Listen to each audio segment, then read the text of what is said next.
Hello everyone, my name is Fernando. I'm here with my colleague Juan Medina, and today we're here to talk about the Capstone reflection for the last 2 weeks, in which we had different sessions with the team in ESADE. So we want to talk about what we felt, our feelings toward the different sessions we had.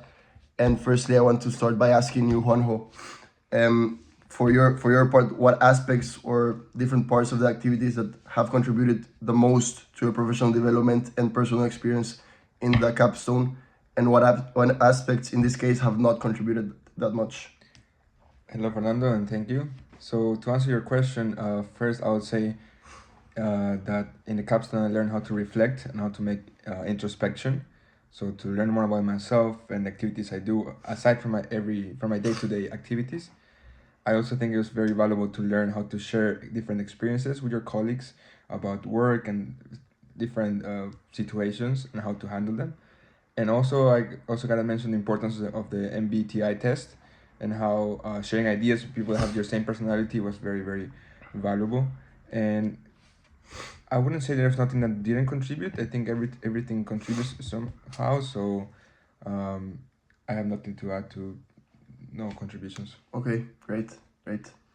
So now I want to ask you, Okay.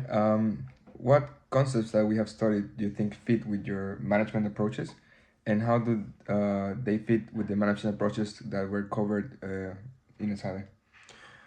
Okay, so from my perspective, I think the concepts that we've studied throughout the capstone help us, well, looking at the Mintzberg model, it helps us go beyond what we've seen in the 4 years in ESADE, which are more classes that are tied to the day-to-day activities that we see in companies or in or what we will see in our future development and jobs. I think that the Mintzberg model has been able to show us that we have to connect with the people that we work around, the interpersonal values as well, and we also have to learn about ourselves, no, to be able to connect with the people around us in the work environment. So, and also for the second question you ask, I think that it has fit with the management approaches we've seen in the degree or program, because looking at the iceberg model, I have been able to see that first we must know what is our vitality, where does our energy come from, no?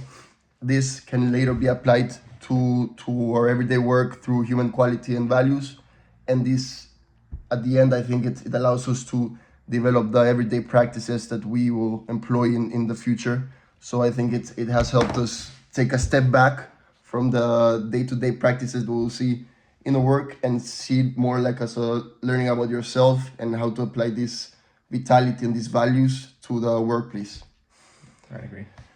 Now, yes, now looking at the next question that I wanted to ask you is for you to identify 3 or 5 different suggestions that have to you, or you think that will enable you to create a good working life with greater professional and human quality. Yeah, definitely. First of all, I think it's very important to meditate. This is what we did in each and every one of our classes, and it's very, very valuable and rewarding.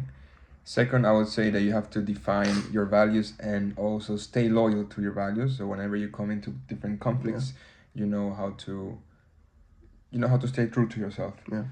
And finally, I think it's also the Ikigai model. That's something I would apply to my professional life, because this helps you find your passion, your mission, your profession, and your vocation. And once you know this, the path ahead is very, very clear. So it's something I would incorporate. Yeah. And also, I want to ask you as a final question, can you mention maybe 3 reflections that you would like to share with your colleagues to help them enjoy a working life with greater professional and human quality? Okay, yes. Firstly, I would say be true to yourself. Learn about what you want to be in the future, and apply that same mentality to when you look for jobs, when you approach new opportunities. Second of all, learn your values. I think that has to be the central mindset that you get right now when we graduated. I think that has to be very important, that you first learn about yourself, what you want, and then you take the next step, which is the professional activity that you will do. And lastly, be open to new experiences. I think that is key. Mostly in our age, where we are very young, we still need to learn a lot. I think if we go through different new experiences and go out of our comfort zone, we will grow and develop in the best way possible. So Perfect. Thank you very much for your answer, and thank you, Jose. thank you, Fernando. All right. Have a good day.